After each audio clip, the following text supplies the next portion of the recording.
Bento Silveira de Souza, compartilhando a Palavra de Deus. Hoje nós vamos falar sobre a matemática de Deus. Ela multiplica, ela divide, ela soma ou ela subtrai.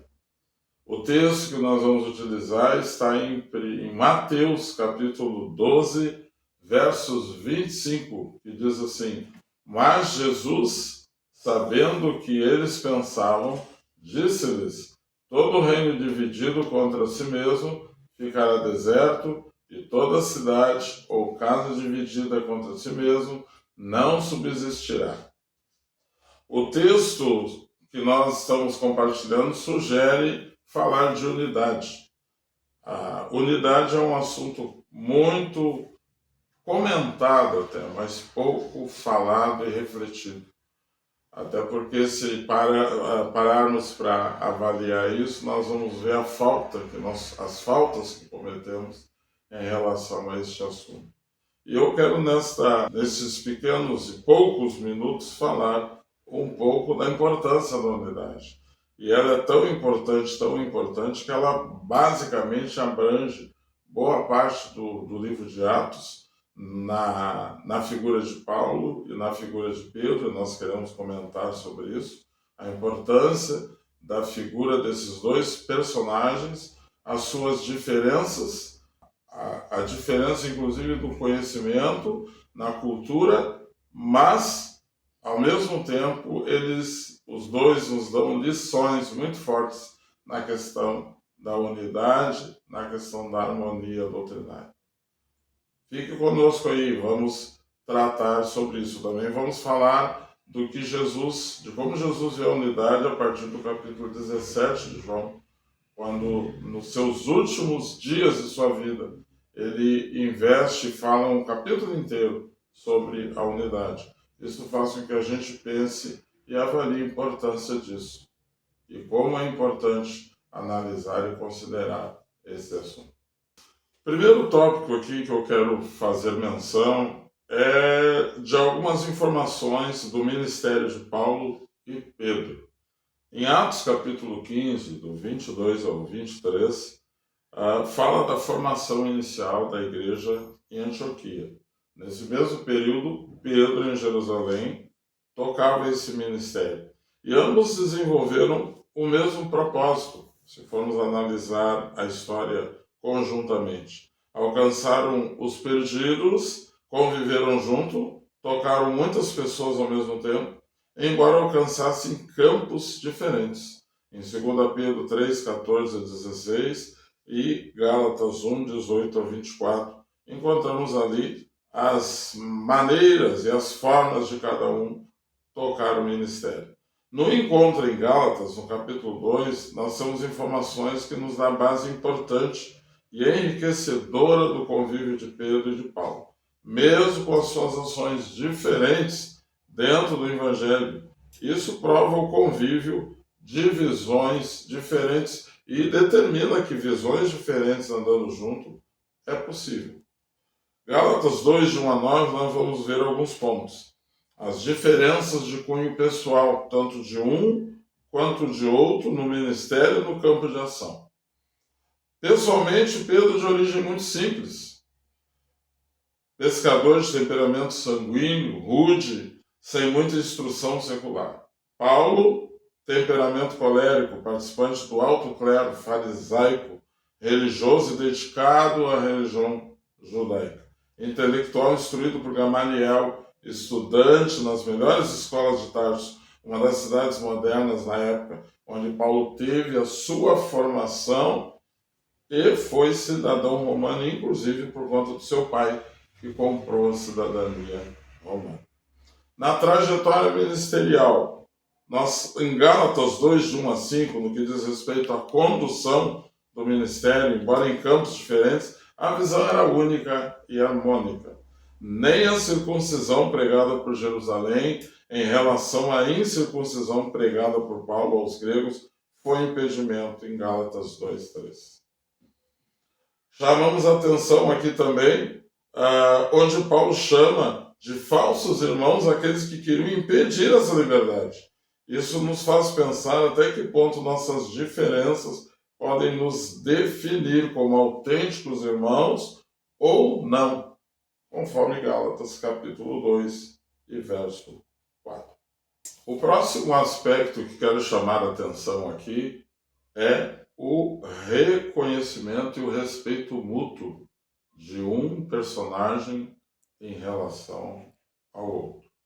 As diferenças de conhecimento, as diferenças de forma de abordagem não entram aqui como sendo elementos justificadores e que gerassem algum tipo de conflito entre eles. Isso é muito importante levar em conta. Num tempo como esse, o mais importante do Evangelho, com base no que se vê na trajetória de Paulo e Pedro, é exatamente o que é fundamental e o que é adjetivo, o que é substantivo e o que é adjetivo. As doutrinas fundamentais são aquelas que devemos levar em conta. Aquilo que é adjetivo ou é palco de discussão, e diga-se de passagem, a maioria das discussões havidas dentro do Evangelho, na verdade, não tem nenhuma importância. E existem apenas para causar conflito e divisão. As mais importantes, as substantivas ou fundamentais, nunca são demasiadamente discutidas, porque essas têm a importância eterna no que diz respeito à verdade. Outro aspecto importante e interessante que se observa aqui é que todas as discussões que eram levantadas eram concluídas, eram terminadas. Hoje existe um princípio que norteia as nossas discussões, que é iniciar algo e não concluir, e não chegar ao fim. Isso acaba criando desconfianças, sentimentos, mágoas, rancores, que muitas vezes não valem e não têm o mesmo poder que justifique a verdade. Muito embora a Bíblia registre em Gálatas, capítulo 1, uma discussão de Pedro e Paulo, essa diferença para por aí. Fora isso, nós temos uma cosmovisão de Pedro e uma cosmovisão de Paulo que se assemelham. Um outro aspecto que há de se levar em conta aqui é o conhecimento que tinha um e outro da pessoa de Jesus. Não encontramos diferença, e é interessante pensar sobre isso. As diferenças que poderiam existir, elas são basicamente intelectuais e culturais. Ao passo que o conhecimento de Jesus, que é a pessoa central do Evangelho, a relação é a mesma. Paulo, pelo menos 3 vezes, narra no livro de Gálatas que esteve com Jesus. Que Jesus compareceu e falou detidamente com ele. No templo em Jerusalém, na visão na estrada de Damasco e nos países árabes, enquanto por lá estava aguardando a sua recuperação. Fora isso, não há controvérsia no que diz respeito a conhecimento e intimidade com o próprio Cristo. Sabemos que Pedro, por mais tempo, teve essa intimidade e esse convívio com Jesus por 3 anos. Mas Paulo, em 3 momentos especiais, a Bíblia não registra o tempo, mas por 3 momentos muito especiais, ele esteve com o próprio Cristo. E isso coloca os dois no mesmo nível de intimidade. Isso é um aspecto muito importante de considerar, porque isso pesa na forma como nos harmonizamos hoje como pastores, como líderes. Muitas vezes o questionamento, as diferenças são puramente intelectuais, são basicamente de cultura, quando na verdade, na intimidade, deveríamos ter a mesma relação. Seguindo aqui, nós vamos para um outro aspecto importante, que é o olhar de Jesus quanto à unidade. Qual seria o olhar do Mestre em relação à unidade? E quando pensamos sobre isso, não tem como não considerar que Jesus investiu um capítulo inteiro, o capítulo 17, falando de unidade do livro de João. E diga-se de passagem, ele estava nos últimos dias da sua vida. Se nos últimos dias da sua vida Jesus para tanto tempo para falar de unidade, é porque isso é importante demais. O olhar de Jesus quanto à unidade. A unidade se faz com respeito, cuidado e estratégia, porém não com afastamento, falta de perdão, soberba e indiferença. Jesus se relacionava basicamente com 4 grupos distintos, com suas características, reações e capacidade de absorção à sua palavra ou não. Vamos aos 4 grupos. Primeiro, os religiosos. Os religiosos aqui são representados pelos fariseus, basicamente fariseus e saduceus. E eu vejo um Jesus que tinha relacionamentos muito firmes com esse grupo. Não dava muitas deixas, não dava muito espaço, confrontava, porque eles, embora hipócritas, como se sabe, a Bíblia, pelo menos no capítulo 23 de Mateus, registra isso 7 vezes. Jesus chama eles 7 vezes de hipócritas. Então nós entendemos que é um grupo chato. E os religiosos, digo de passagem, que eu quero desabafar, são muito chatos. E Jesus se posicionava de maneira firme e não vacilava, não se descuidava, mas ia direto e era objetivo nas suas colocações. E não dava muita conversa também. O segundo grupo são os samaritanos, que tinham adversidades históricas com o povo judeu, por conta da sua idolatria e tudo aquilo que apregoava em relação à idolatria. Fora governado por reis idólatras, então a cultura idólatra estava entranhada na vida dos samaritanos. Mas Jesus tratava eles com muito carinho e com muito respeito, porque sabia que essa diferença histórica não partia dele mesmo. Ele tinha um papel diferente, de harmonizar os 2 grupos, tanto os judeus como os samaritanos. E esse é o nosso papel hoje, em relação a esses contrapontos históricos, que muitas vezes nós não nos envolvemos e nem conhecemos, e nem sabemos a respeito. Terceiro grupo, a grande multidão. A grande multidão era o grupo interesseiro.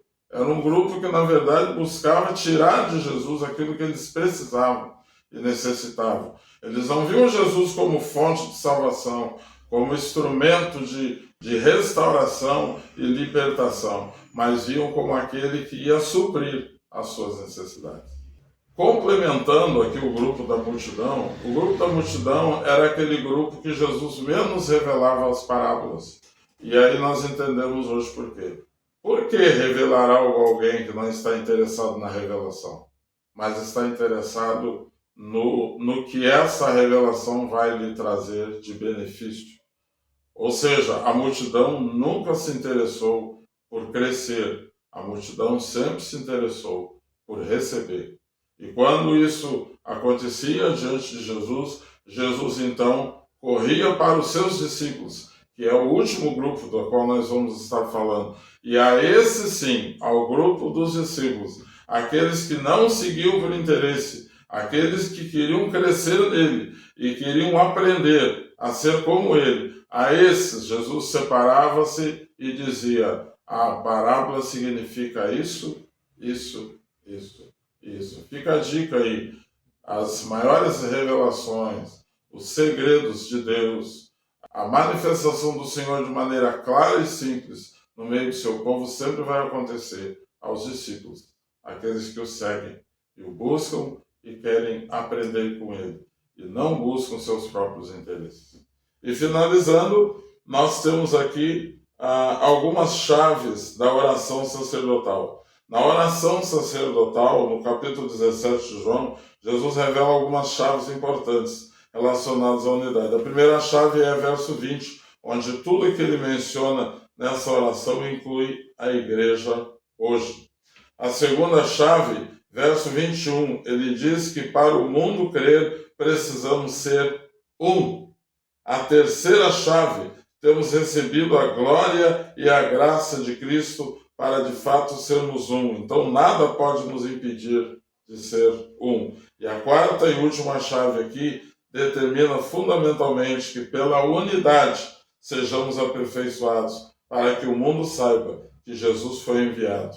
E Deus nos tem amado, assim como amou a Jesus. Conclusão: depois de ver exemplos na vida de Pedro e de Paulo, de Jesus lutando pela unidade e provando sua preocupação ao longo de seu ministério, orando pela igreja do passado, orando pela igreja do presente, vamos ter que conceber e vamos ter que admitir que viver sem unidade, achando que isso não é importante, é balela. Precisamos atentar para a Bíblia, para as Escrituras, para princípios como esse e viver uma unidade de verdade. Um abraço, que Deus nos abençoe.